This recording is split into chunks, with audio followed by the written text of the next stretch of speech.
Hello everyone, welcome to our channel education hub by Ankit Shrivastava sir. आज पुनः आपका एक बार फिर से स्वागत करते हैं अपने इस चैनल पर। जैसा कि दोस्तों हम आगामी परीक्षा UP triple S C PET 2022 की तैयारी में लगे हुए हैं और मैं अश्विनी श्रीवास्तव आपको स्टैटिक जीके तैयार करवा रहा हूँ। ठीक है, हमारे चैनल के माध्यम से आपको हिस्ट्री का विषय भी तैयार कराया जा रहा है। ठीक है, और बाकी के कुछ अन्य सब्जेक्टों के वीडियोस भी आपको जल्द ही प्रोवाइड कराए जाएंगे। ठीक, तो इसी क्रम में अगर हम आगे बढ़ते हैं, जैसे अभी लास्ट टाइम जो हमने पढ़ा है ना, हमने पढ़ लिया स्टैटिक जीके में, क्रम वाइज चल रहे हैं हम लोग। ठीक है, स्टैटिक जीके में हमने पढ़ाई की है अभी तक का, भारत के पड़ोसी देश को पढ़ लिया है। ठीक है, अंतर्राष्ट्रीय मुद्रा और उनके राजधानियों को पढ़ लिया है। हम भाग 5 पढ़ रहे थे संसदीय व्यवस्था। संसदीय व्यवस्था में हमने आपको राष्ट्रपति, प्रधानमंत्री, महान्यायवादी, लोकसभा अध्यक्ष और लोकसभा, राज्यसभा, संसद तीनों के बारे में लगभग पूर्णतया आपको बता दिया है ना। कुछ एक दो पॉइंट्स उसके बच गए थे संसदीय समिति के जैसे। ठीक है, संसदीय समितियां क्या क्या होती हैं, संसदीय प्रणाली तो बता दी थी। ठीक है, कि कौन कौन सी संसदीय प्रणालियां हैं, है ना, जिसमें प्रणाली का मतलब है उनका कामकाज का तरीका क्या है। ठीक है, उन चीज़ों को बता दिया था।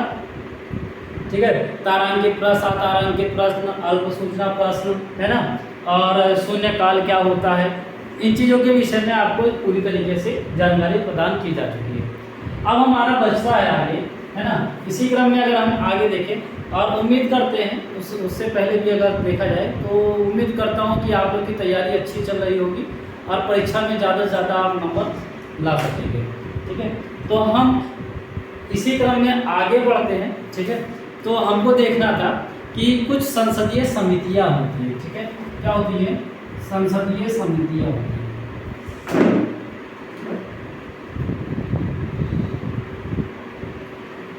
कुछ संसदीय समितियां हैं।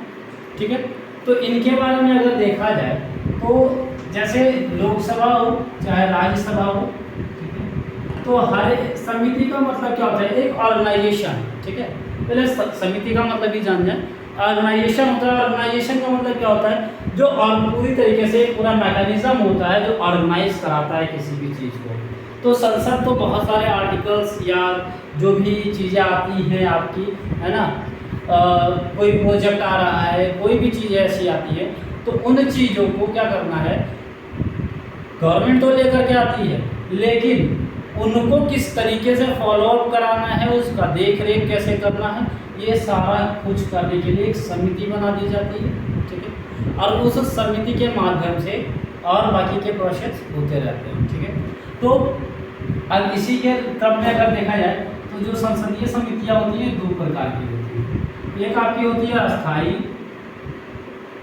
समिति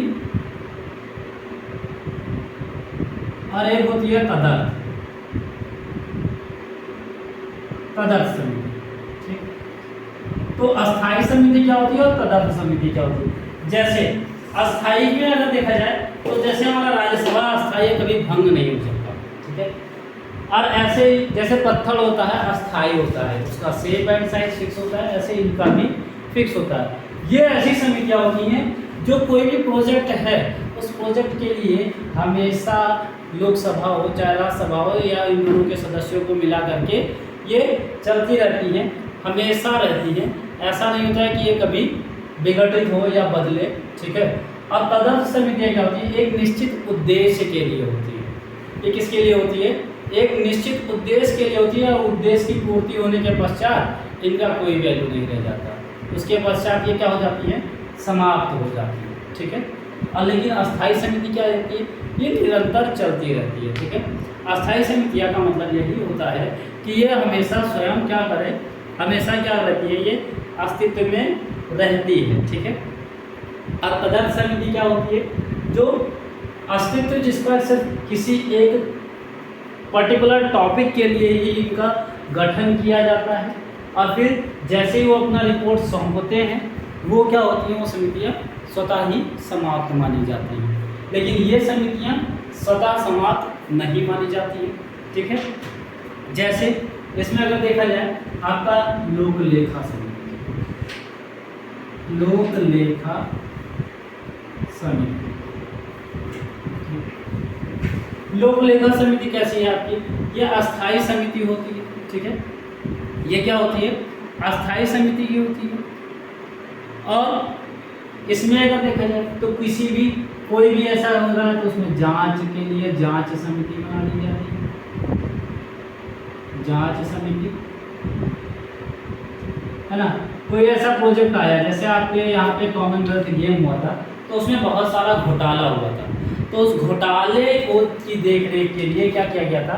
एक जांच समिति बिठाई गई थी, एक पर्टिकुलर जांच किया उसने, और फिर वो जैसे ही रिपोर्ट अपना सौंपी वो क्या हो गई? समाप्त हो गई, ठीक है। देखिए इसी में एक जांच समिति भी होती है और एक होती है एक आपका बोर्ड ऑफ डायरेक्शन, सलाह समिति, सलाह देने वाली, डायरेक्शन देने वाली सलाह समिति होती है, ठीक है। ये सिर्फ क्या करती है?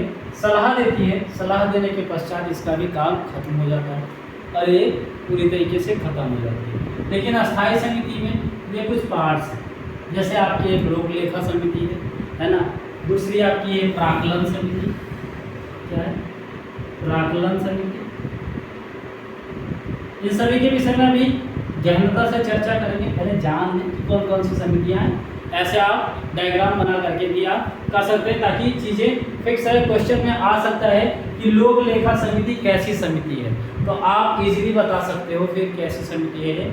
अस्थायी समिति है। कैसी समिति है ये? अस्थायी समिति है। प्राक्कलन समिति। फिर आपका एक आता है लोक उपक्रम समिति, एक आता है आपका लोक उपक्रम समिति।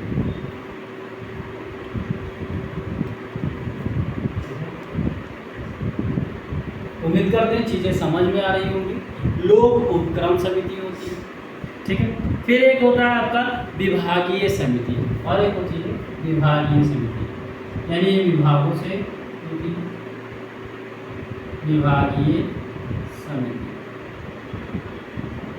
ठीक है। इसमें हमने बता दिया इसका कोई पर्टिकुलर एक नाम नहीं दे सकते क्योंकि ये समितियां क्या होती हैं? जांच पूरा होने के बाद में ये क्या होती हैं? स्वतः समाप्त हो जाती हैं या सलाह देती हैं, किसी विशेष मुद्दे के लिए सलाह के लिए इनका गठन किया जाता है और फिर उसके बाद में ये भी क्या हो जाती हैं? स्वतः ही समाप्त मानी जाती हैं, ठीक है। और इसमें एक होती है आपकी परामर्शदात्री समिति, परामर्शदात्री समिति,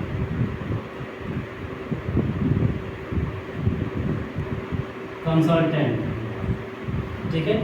ये सिर्फ कंसल्ट करते हैं, ठीक है। अब लोक लेखा समिति को हम जान लेते हैं। लोक लेखा समिति क्या होती है?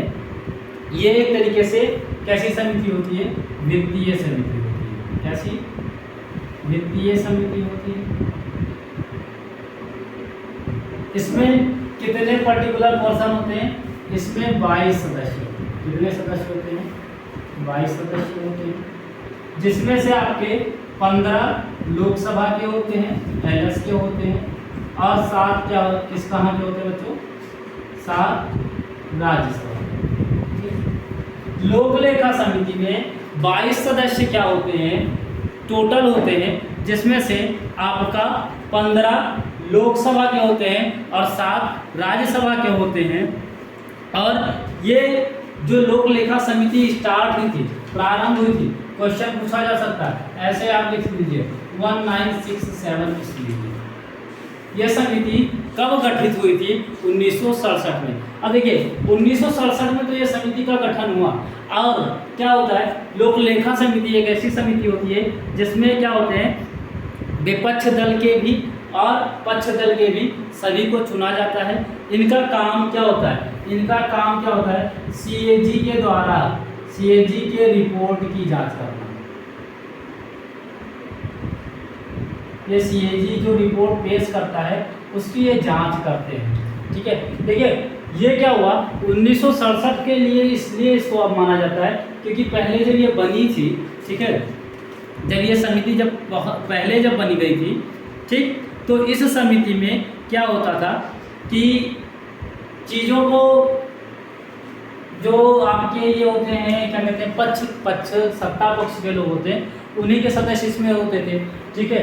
तो फिर इसमें रिफॉर्म किया गया और रिफॉर्म कर करके इसमें क्या किया गया, विपक्ष को भी जोड़ा गया और इसका जो लोक लेखा समिति का जो अध्यक्ष होता है उसको विपक्ष के नेता को बनाया जाता है। इसका अध्यक्ष कौन होता है, विपक्ष का नेता होता है, विपक्ष का नेता होता है, ठीक है। इसको कब किया गया, ये 1969 में किया गया, ठीक है। 2 साल तक का देखा गया क्योंकि 2 साल में ही रिपोर्ट ये सौंपी जाती है और ये प्रत्येक दूसरे वर्ष यानी प्रत्येक 2 साल पर ये अपनी ये देखती है। और इसको एक चीज़ और कहा जाता है, इसको प्राक्कलन समिति की जुड़वा बहन भी कहा जाता है। क्या कहा जाता है, प्राक्कलन समिति की जुड़वा बहन, प्राक्कलन समिति की इसको जुड़वा बहन कहा जाता है, ठीक है। तो चीज़ें क्लियर होंगी। लोक लेखा समिति में कुल कितने सदस्य होते हैं, जहाँ से भी क्वेश्चन बन सकते हैं इनको हम बता रहे हैं आपको, ठीक है। इसको वित्तीय समिति के नाम से भी जाना जाता है। इसमें कुल 22 सदस्य होते हैं, 15 लोकसभा के होते हैं और 7 राज्यसभा के होते हैं। सीएजी की जो रिपोर्ट होती है उसकी ये जांच करती है, ठीक है। और इसका गठन कब हुआ था, 1967 में हुआ था। ये इसके अध्यक्ष कौन होते हैं, विपक्ष के नेता होते हैं और इसको प्राक्कलन समिति की जुड़वा बहन कहा जाता है, ठीक है। इसको क्या कहा जाता है, प्राक्कलन समिति की जुड़वा बहन कहा जाता है, ठीक। तो ये चीज़ें तो क्लियर हो गई होंगी आपको, उम्मीद करते हैं। आगे देखते हैं हम इसको, इन चीज़ों को मिटा देते हैं ताकि चीज़ें क्लियर है ना। आगे 1 बाय 1 इनको भी करवा देंगे। फिर क्या है आपका सेकंड क्या आ जाता है, प्राक्कलन समिति, प्राक्कलन समिति। इसका गठन कब हुआ था, इसका गठन 1950 में हुआ था। कब हुआ था इसका गठन, ये सबसे पुरानी समिति कही जाती है इसको। इसका गठन 1950 में ही हुआ था जब हमारा संविधान बन करके तैयार हो गया था, ठीक है। इसमें कुल सदस्य की संख्या कितनी होती है, इसमें 30 सदस्य होते हैं, ठीक है। और सारे के सारे कहाँ के होते हैं, लोकसभा के, ठीक है। अच्छा, इनके अध्यक्षों को कहाँ से, लोकसभा कौन चुनता है ये भी याद रखिएगा। लोक लेखा समिति के अध्यक्ष को कौन चुनता है, लोकसभा के अध्यक्ष, लोकसभा के अध्यक्ष, लोकसभा के अध्यक्ष समिति अध्यक्ष चुनते हैं और किसमें से, उन्हीं सदस्यों में से किसी को भी चुन लिया जाता है समिति के अध्यक्ष को, ठीक है, क्लियर। फिर आगे देखते हैं हम, प्राक्कलन समिति देख रहे थे। प्राक्कलन समिति कैसी समिति होती है, इसमें ये 1950 में बना था। इसमें 30 सदस्य होते हैं और सारे के सारे कहाँ के होते हैं, लोकसभा के होते हैं। और ये क्या करते हैं, ये जो देखिए जैसे गवर्नमेंट के पास जो भी फंडिंग आती है यानी अनुदान जो भी आता है, ठीक है, सॉरी, जो भी अनुदान आता है गवर्नमेंट के पास में, ठीक है, जो भी लोग दान देते हैं या जो भी अनुदान जो उनके रिजल्ट में जो भी पैसा आता है, ठीक है, उनकी जांच ये करती है, ठीक है, प्राक्कलन करती है, ठीक है, उनके द्वारा आए हुए पैसों की जांच करती है। और जो अतिरिक्त पैसा बचा है या जो पूरक अनुदान है यानी जो पूर्व के अनुदान आए हैं, ठीक है, उन पर भी ये क्या करती है, चर्चा करते हैं ये। और क्या करते हैं बच्चों ये, और जैसे प्राक्कलन का मतलब क्या होता है, पहले से आकलन करना, उसका आकलन करना। ये जितने भी अनुदान आते हैं उनका आकलन करते हैं, उनको जांच करते हैं। बाकी इसमें कोई और विशेष पॉइंट नहीं है। 1950 में इसका गठन हुआ था, 30 सदस्य होते हैं इसमें और वो भी पूरे के पूरे कहाँ से होते हैं, लोकसभा से होते हैं। और इसको एक शब्द और कहा जाता है, स्थायी मित्त व्ययता समिति। क्या कहा जाता है इसको, स्थायी मित्त व्ययता समिति, इसका एक अदर नाम। इसके भी अध्यक्ष को कौन चुनता है, लोकसभा के अध्यक्ष चुनते हैं, ठीक है। 2 चीजें क्लियर हो गई होगी, उम्मीद करते हैं, ठीक। फिर एक आपका आता है लोक उपक्रम समिति। क्या आता है आपका, लोक उपक्रम समिति, ठीक। इसका गठन कब हुआ था? इसका गठन 1964 में हुआ था। ठीक है। अच्छा, लोक प्राकलन समिति को सब एक लाइन और जान लीजिएगा, सबसे पुरानी समिति भी कहा जाता है, सबसे पुरानी समिति। ठीक, इसको सबसे पुरानी समिति भी कहते हैं। अब क्या आ जाता है? लोक लेखा समिति हो गया, प्राकलन समिति हो गया, एक आता है हमारा लोक उपक्रम समिति, लोक उपक्रम समिति। इसका गठन कब हुआ था? 1964 में हुआ था। ठीक है। लोक लेखा समिति के पहले इसका गठन हुआ था। ठीक है। इसमें भी कुल सदस्य कितने होते हैं? 22 सदस्य इसमें भी होते हैं, 22 सदस्य होते हैं। इसमें भी वही होते हैं, 15 लोकसभा के होते हैं और 7 राज्यसभा के होते हैं। इनका अध्यक्ष भी, और देखो इसमें देखिए जो भी ये समितियां हैं इसमें मंत्री परिषद के किसी भी मंत्री को शामिल नहीं किया जाता है। नोट डाल करके लिख लीजिएगा, स्थायी समितियों में मंत्री परिषद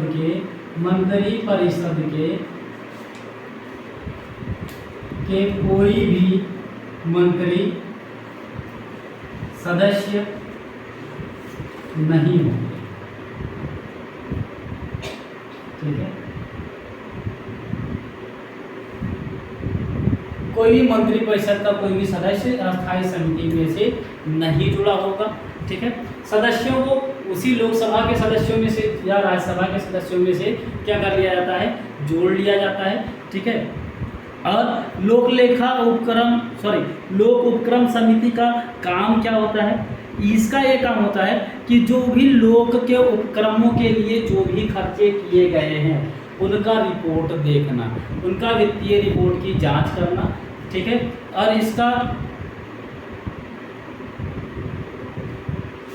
देखिए और क्या होता है, जैसे लोक उपक्रम का मतलब क्या होता है?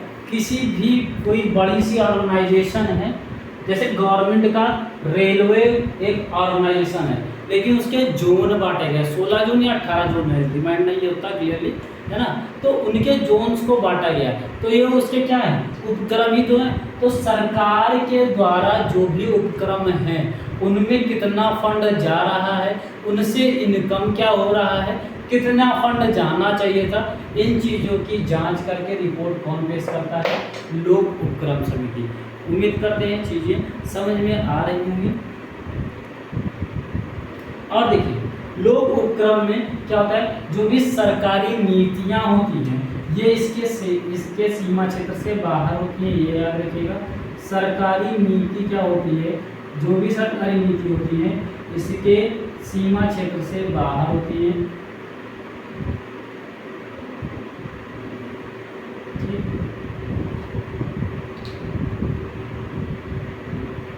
ये हो गया। एक और आपका बचता है विभागीय समिति। विभागीय समिति के बारे में देख लेते हैं। तो विभागीय समिति कैसी समिति होती है इसको भी बताते हैं आपको। पहले उससे जान लीजिए कि इसका गठन कब हुआ था। विभागीय समिति एक होती है आपकी विभागीय समिति, इसका गठन हुआ था 1993 में हुआ था। ठीक है। इसका विभागीय समिति का गठन कब हुआ था? 1993 में हुआ था। ठीक है। अब इस समिति में 16 लोकसभा से और 8 राज्यसभा से सदस्यों को जोड़ा जाता है। ठीक है। इसमें सदस्यों की संख्या कितनी होती है? 16 8 24 सदस्य। कुल कितने सदस्य होते हैं? 24। इसमें कितने होते हैं? 22 सदस्य होते हैं। लोक लेखा में कितने होते हैं? 22 सदस्य होते हैं। आपके प्राकलन समिति में कितने होते हैं? 30 सदस्य होते हैं। उसमें पूरे के पूरे लोकसभा से होते हैं, बाकी इन दोनों में राज्यसभा से होते हैं, इसमें भी राज्यसभा से ही होते हैं। ठीक है। और इनके अध्यक्षों की नियुक्ति भी क्या करते हैं? लोकसभा अध्यक्ष या राज्यसभा के सभापति दोनों लोग मिलकर के कर सकते हैं। इसके अध्यक्ष को कौन चुनता है?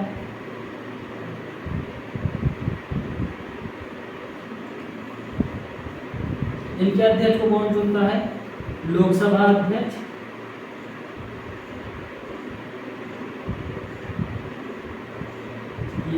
अथवा सभापति, ठीक है।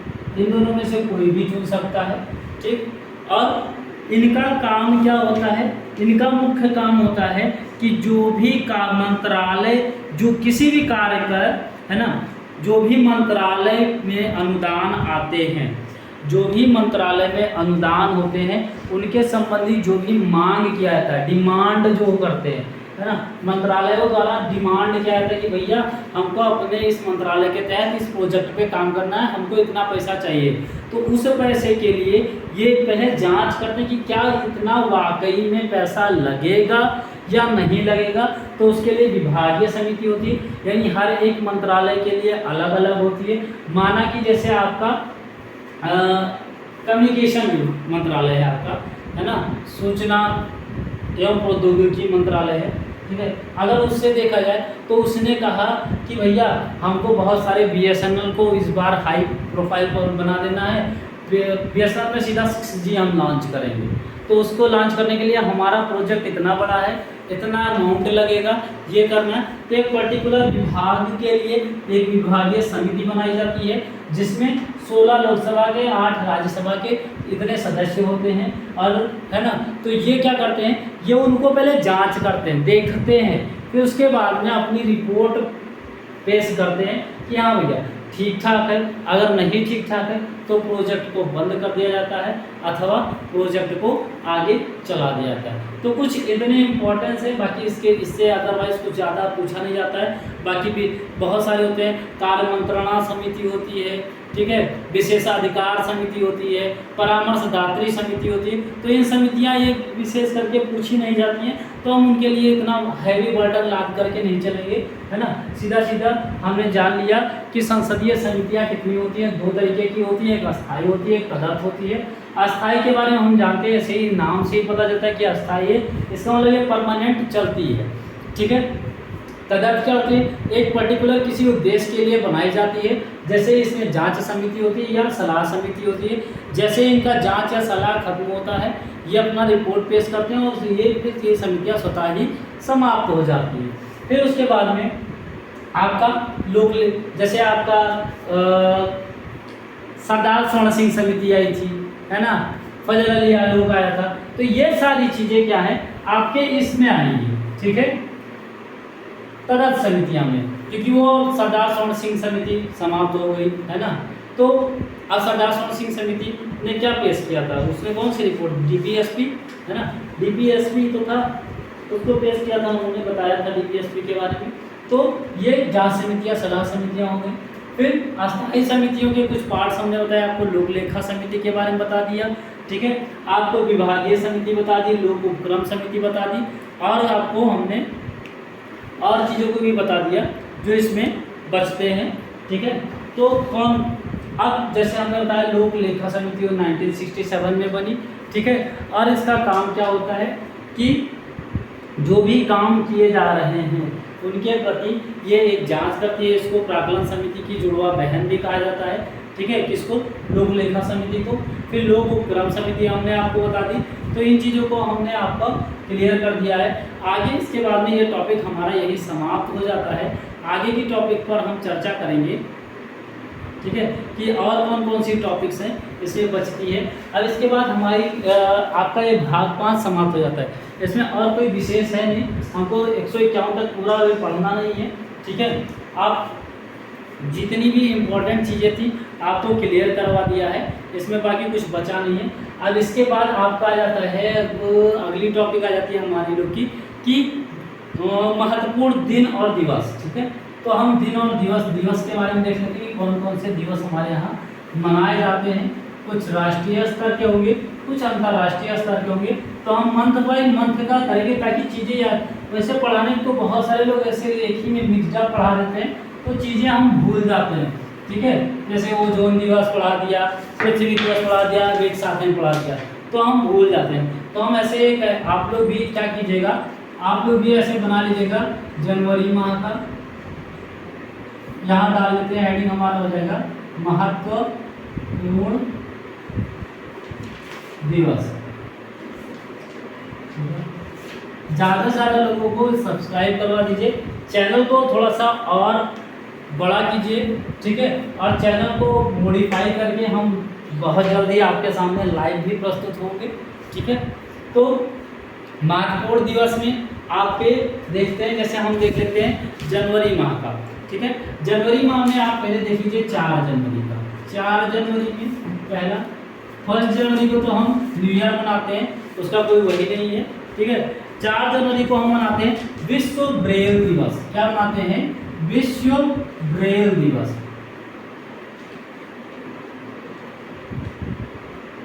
विश्व ब्रेल दिवस 4 जनवरी को मनाते हैं। ब्रेल का तात्पर्य यहाँ पे है, ब्रेल लिपि आप लोगों ने पढ़ी होगी, ये अंधे लोगों के लिए है, तो उन्हीं के लिए ये दिवस मनाया जाता है, विश्व ब्रेल दिवस। फिर आपका जाता है 9 जनवरी।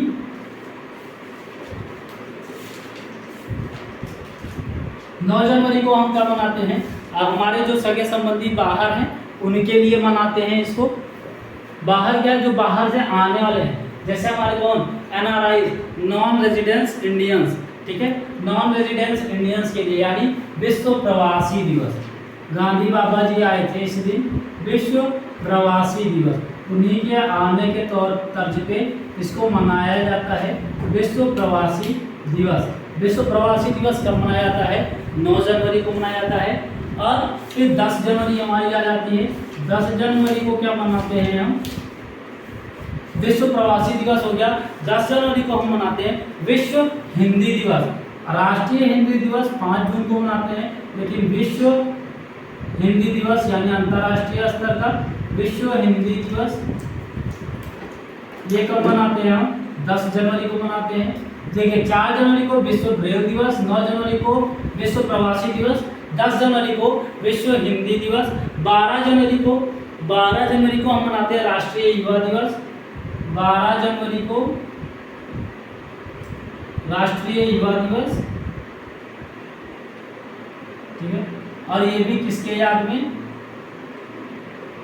एक हमारे बहुत ही महान युवा व्यक्ति थे जिन्होंने अंतर्राष्ट्रीय स्तर पर भारत को रिप्रेजेंट किया था शिकागो के सम्मेलन में, स्वामी विवेकानंद जी के जन्म दिवस पर, ठीक है। फिर हमारा क्या आता है? 15 जनवरी। हमारा क्या आता है बच्चों? 15 जनवरी। 15 जनवरी हमारा क्या है? इस दिन हम मनाते हैं अपना जो हमारे गर्व की बात है ना, कौन? सेना दिवस। क्या मनाते हैं? 15 जनवरी को हम मनाते हैं सेना दिवस। सेना दिवस। फिर हमारा आता है 23 जनवरी। 23 जनवरी को इस दिन हम मनाते हैं राष्ट्रीय मतदाता दिवस। राष्ट्रीय मतदाता दिवस, है ना, यानी हम अपने अधिकारों की बात करते हैं, ठीक है। और इसी दिन एक और मनाया जाता है राष्ट्रीय पर्यटन दिवस, यानी इसी दिन क्वेश्चन में ये भी आ सकता है राष्ट्रीय पर्यटन दिवस। तो दोनों ही 23 जनवरी को मनाया जाता है राष्ट्रीय पर्यटन दिवस, ठीक है। फिर एक तिथि आती है आपकी 26 जनवरी। 26 जनवरी का तो कोई वही नहीं है, ठीक है। सॉरी बच्चों, ये 23 जनवरी नहीं, ये 25 जनवरी होगा, थोड़ा सा रिमाइंड से उतर गया था। फिर आपका आ जाता है 26 जनवरी गणतंत्र दिवस, आप लोगों को पता ही होगा। फिर आती है हमारी 30 जनवरी। 30 जनवरी को हम मनाते हैं शहीद दिवस। शहीद दिवस मनाते हैं, वो भी किसके याद में मनाया जाता है? ये महात्मा गांधी के बलिदान के रूप में, गांधी जी के बलिदान दिवस के रूप में, ठीक है।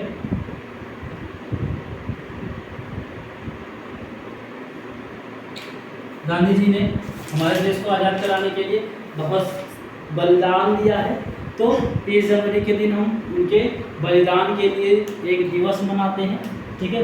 फिर एक आता है हमारा जनवरी माह का ही एक लास्ट मनाया जाता है जनवरी का अंतिम रविवार। जनवरी माह के अंतिम रविवार को, जनवरी माह के अंतिम रविवार को हम मनाते हैं विश्व कुष्ठ उन्मूलन दिवस। विश्व कुष्ठ उन्मूलन दिवस। एक अमिताभ बच्चन जी पहले एडवर्टाइज देते थे हाथ मिलाओ कुष्ठ मिटाओ, तो उसी के तहत तर्ज पे ये हम मनाते हैं। ठीक है, जो उसी के तर्ज पे उनका एडवर्टाइजमेंट था और ब्रांड एम्बेसडर रहे हैं काफ़ी दिनों तक। विश्व कुष्ठ उन्मूलन दिवस,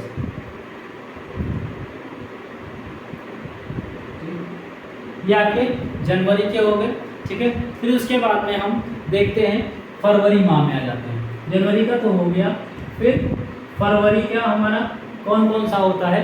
फरवरी में देखते हैं आपका, फरवरी में अगर आकर के देखते हैं तो पहला दिन हो जाएगा हमारा 2 फरवरी।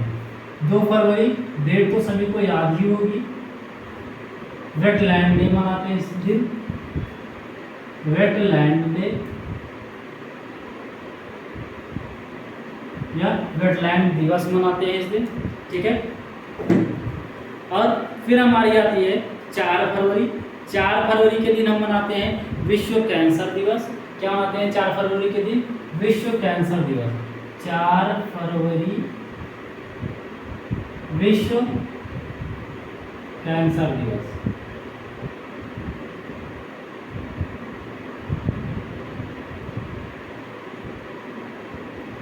फिर अगला डेट आता है हमारा 6 फरवरी।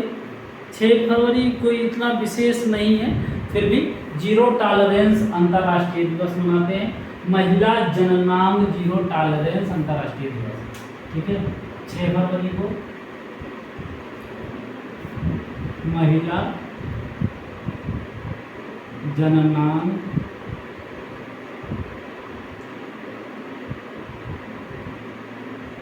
जीरो टॉलरेंस दिवस।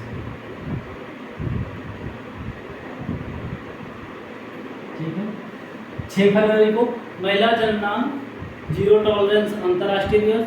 फिर आपका आता है 10 फरवरी। ठीक है, इस दिन मनाते हैं 10 फरवरी। इस दिन आता है हमारा राष्ट्रीय डी वार्मिंग। जैसे ग्लोबल वार्मिंग हमारा है, ऐसे डी यानी जो हमारी सनलाइट से जो विटामिन डी जैसे मिलती है हमको ना, तो इस दिन मनाते हैं जीरो डी वार्मिंग डे, राष्ट्रीय डी वार्मिंग डे।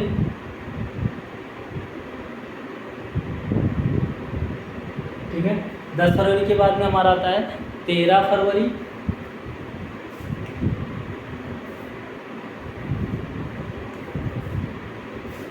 13 फरवरी 13 फरवरी को हम मनाते हैं बच्चों विश्व रेडियो दिवस मनाते हैं। विश्व रेडियो दिवस मनाते हैं। और इसी दिन और एक चीज और मनाते हैं हम, राष्ट्रीय महिला दिवस। राष्ट्रीय महिला दिवस भी मनाते हैं।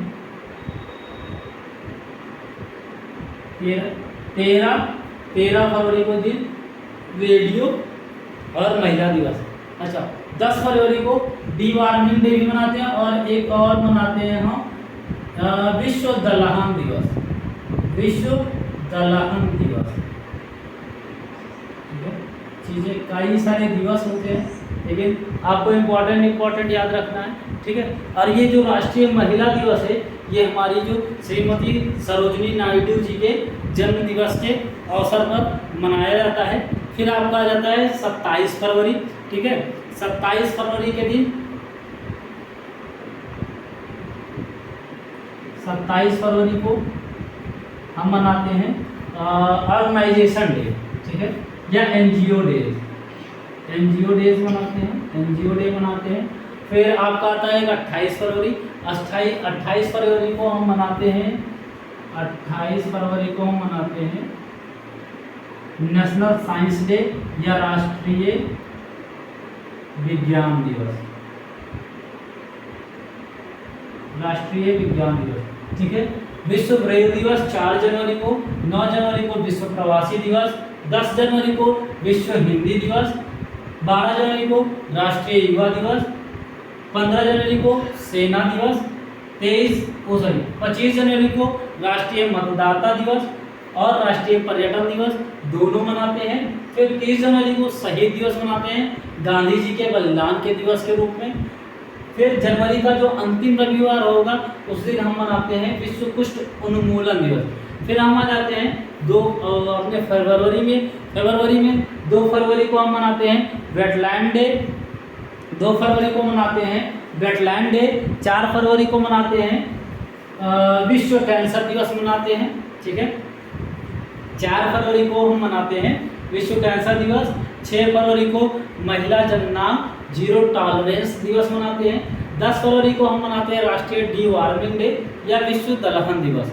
ठीक है, और 13 फरवरी को हम विश्व रेडियो दिवस मनाते हैं या राष्ट्रीय महिला दिवस मनाते हैं। 27 फरवरी को एनजीओ डेज होता है हमारा, और फिर 28 फरवरी को हम नेशनल साइंस डे मनाते हैं। फिर आगे देखते हैं, हम मार्च माह में आकर के देखते हैं मार्च माह में कौन कौन से दिवस आते हैं। मार्च में भी बहुत सारे दिवस आते हैं, जिसको देखिए बहुत सारे जगहों पे जो चीज़ें पढ़ाई जाती हैं है ना, उनके लिए कुछ क्वेश्चन ऐसे ले आए जाते हैं, फिर उनको बता दिया जाता है। फिलहाल हमको यहाँ पे ऐसा बताएं, हम आपको सिस्टमेटिक रूप से 1 बाय 1 चैप्टर वाइज जैसे कि सिलेबस दिया हुआ है उस सिलेबस के अनुसार आपके चलेंगे। जो भी चैप्टर दिए हुए हैं उन्हीं चैप्टर को पढ़ाया जाएगा, क्रम से चल रहे हैं। ठीक है, हमको अब दिवसों के बारे में जानना है। तो मार्च माह में अगर आकर के हम देखते हैं, ठीक है, मार्च में कुछ ज़्यादा ही दिवस हैं, है ना। जैसे 3 मार्च को क्या मनाया जाता है, विश्व वन्य जीव दिवस। विश्व वन्य जीव दिवस मनाया जाता है।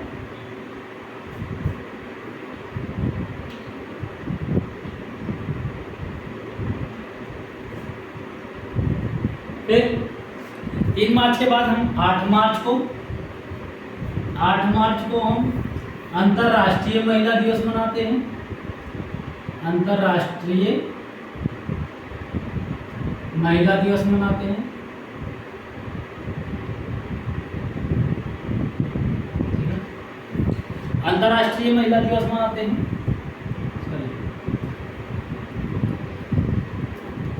अंतर्राष्ट्रीय महिला दिवस कब मनाया जाता है, 8 मार्च को। अच्छा, 2 चीजें याद रखिएगा, और एक राष्ट्रीय महिला दिवस 13 फरवरी को मनाते हैं, कंफ्यूज मत होइएगा। राष्ट्रीय महिला दिवस 13 फरवरी को और अंतर्राष्ट्रीय महिला दिवस 8 मार्च को। ठीक है, फिर हमारा क्या आता है, 14 मार्च आ जाता है। 14 मार्च को क्या करते हैं हम, 14 मार्च इस दिन हम नदियों के लिए दिवस मनाते हैं। नदियों के लिए अंतर्राष्ट्रीय कार्यवाही दिवस मनाते हैं। नदियों के लिए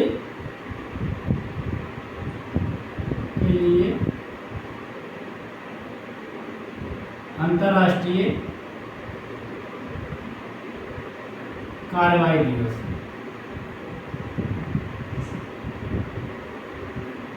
ठीक है, 14 मार्च को हम अंतर्राष्ट्रीय कार्यवाही दिवस मनाते हैं, किसके लिए, नदियों के लिए। फिर 15 मार्च को हम फिर दूसरे दिन क्या मनाते हैं, 15 मार्च को हम मनाते हैं उपभोक्ता दिवस। वो भी कैसा है उपभोक्ता दिवस, विश्व उपभोक्ता अधिकार दिवस। विश्व उपभोक्ता अधिकार दिवस। ठीक है, विश्व उपभोक्ता अधिकार दिवस मनाते हैं। फिर हम मनाते हैं 20 मार्च। 20 मार्च को क्या मनाया जाता है हम, ठीक है, ऐसे दिवस हैं, आपको इम्पोर्टेंट दिखा देते हैं। ठीक है, तो 20 मार्च आप छोड़ दीजिए, 20 मार्च में खुशी वाला दिवस मनाते हैं, विश्व खुशी दिवस, है ना। और फिर क्या है, 21 मार्च को हम देख लेते हैं, इसमें देखते हैं विश्व डाउन सिंड्रोम दिवस। विश्व डाउन सिंड्रोम दिवस। ठीक है, विश्व डाउन सिंड्रोम दिवस मनाते हैं। और एक दिवस और मनाते हैं इसी दिन, विश्व वानिकी दिवस। विश्व वानिकी दिवस 21 मार्च को मनाया जाता है ये। ठीक है, फिर विश्व मौसम विज्ञान दिवस। विश्व मौसम विज्ञान दिवस से पहले अगर हम देखें तो 22 मार्च को विश्व जल दिवस मनाते हैं, विश्व जल दिवस, ठीक है, विश्व जल दिवस मनाते हैं। 23 मार्च को क्या मनाया जाता है? विश्व मौसम विज्ञान दिवस या विश्व मौसम विज्ञान दिवस मनाया जाता है। फिर आपका 23 मार्च के बाद में 24 मार्च को हम टीबी दिवस मनाते हैं। घर वाली टीबी नहीं, हाँ बीमारी है, डिसीज है, ट्यूबरकुलोसिस है, तो विश्व टीबी दिवस मनाते हैं। बस सोच लो विश्व टीबी दिवस, उस दिन टीबी फ्री मिलती है, तो विश्व टीबी दिवस, ठीक है, विश्व टीबी दिवस मनाते हैं, ठीक। फिर आपका मार्च का जो आपका दूसरा बुधवार होता है, मार्च के दूसरे बुधवार को हम इधर ही ऊपर लिख देते हैं, मार्च के दूसरे बुधवार को, मार्च के प्रत्येक दूसरे बुधवार को नो स्मोकिंग डे मनाते हैं, नो स्मोकिंग डे। फिर मार्च के दूसरा बुधवार हो गया, और एक आता है मार्च के दूसरे गुरुवार को,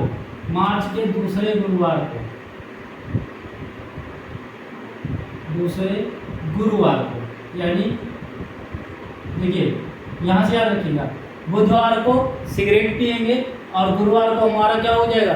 गुर्दा खराब हो जाएगा, तो विश्व गुर्दा दिवस मनाते हैं, विश्व गुर्दा दिवस मनाते हैं, ठीक है चीजें, ठीक है। मार्च के दूसरे बुधवार को नो स्मोकिंग डे, मार्च के दूसरे गुरुवार को विश्व गुर्दा दिवस, 3 मार्च को विश्व वन्यजीव दिवस, 8 मार्च को अंतर्राष्ट्रीय महिला दिवस, 14 मार्च को नदियों के लिए अंतर्राष्ट्रीय कार्यवाही दिवस, 15 मार्च को विश्व उपभोक्ता अधिकार दिवस, 21 मार्च को विश्व डाउन सिंड्रोम दिवस और विश्व वानिकी दिवस दोनों मनाया जाता है। 22 मार्च को विश्व जल दिवस मनाया जाता है, 23 मार्च को विश्व मौसम विज्ञान दिवस मनाया जाता है और 24 मार्च को विश्व टीबी दिवस मनाया जाता है। अप्रैल, मई, जून, जुलाई, अगस्त यानी अभी आपके 9 महीनों के जो बचे हैं उनको आपको नेक्स्ट वीडियो में प्रोवाइड कराया जाएगा। इसके लिए एक वीडियोज और आएगी, उसके बाद फिर हम नेक्स्ट चैप्टर पे होंगे। उम्मीद करते हैं जल्दी से जल्दी आपके चैप्टर, आपके एग्ज़ाम आने तक का चीज़ें समाप्त भी हो जाएगी और बाकी के जो ज्योग्राफी के हैं या अन्य जो विषयों के सब्जेक्ट के जो आपके चैप्टर्स हैं वो जल्दी ही आपको प्रोवाइड किए जाएंगे और आपको करंट अफेयर्स के लिए मैराथन प्रोवाइड कराया जाएगा। हम डे बाय डे आपको उन चीज़ों को नहीं दे पाएंगे, लेकिन आपको वीकली आपको मैराथन देंगे। उसके लिए 3-4 घंटे की कंटिन्यू वीडियो होगी, जिसमें आपका लगभग 2 वीडियो में, इससे देखिए 1 साल से पुराना ज़्यादा करंट अफेयर आएगा नहीं, है ना। तो मोस्टली 2 वीडियो में आपको लगभग हम पूरे टॉपिक्स को लेते हुए उन चीज़ों को कवर अप करवा देंगे। मैथ्स की जल्द ही क्लास लगाई जाएगी, है ना। और इसी हमारा भी हौसला अफजाई होता रहे, इसलिए आप ज़्यादा से ज़्यादा चैनल को सब्सक्राइब कीजिए, लाइक कीजिए, शेयर कीजिए और जो भी अगर कमियां नज़र में आती हैं उसके लिए आप कमेंट सेक्शन में कमेंट कीजिए ताकि उन कमियों को भी दूर किया जाए। और उम्मीद करते हैं कि जो भी चीज़ें हमारे द्वारा पढ़ाई जा रही हैं वो चीज़ें आपको आसानी से समझ में आ रही होंगी, ठीक है। तो आगे फिर नेक्स्ट वीडियो में मिलते हैं, तब तक के लिए चैनल को सब्सक्राइब कर लें, अगर ना किया हो तो करना ना भूलें और बेल आइकन को भी दबा लें। Thank you.